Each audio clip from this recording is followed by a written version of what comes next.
The Great Fire of London, 1666.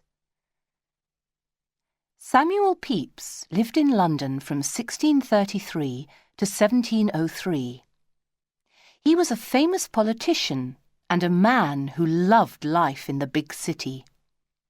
But on the 2nd of September 1666, something terrible happened. A fire broke out that burned for 5 days.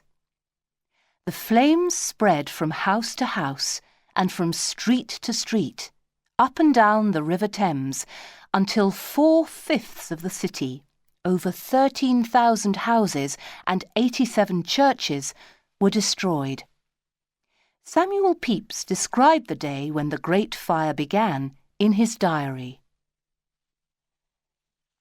Samuel Pepys describes the day of the Great Fire in London. Some of our maids were up till the early morning getting things ready for our big party. At about 3 o'clock in the morning, Jane, one of our maids, called up to tell us of a great fire they saw in the city of London.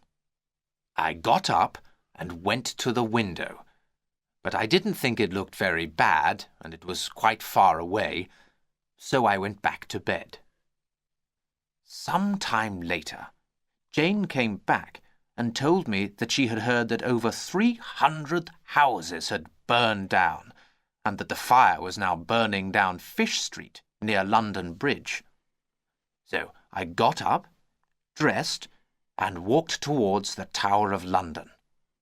I climbed up a hill, and from there I could see that the houses at the end of the bridge were all on fire, and a great fire was burning on both sides of the bridge. So now I was most worried, and went and talked to one of the soldiers at the tower, who told me that the fire had begun early in the morning at a bakery in Pudding Lane, and that it had burned down most of Fish Street and St. Magnus's Church. I then went down to the river. There I saw people running from the houses with all they had and trying to get everything into boats. Some poor people stayed in their houses until the fire touched them, and then they ran to the waterside.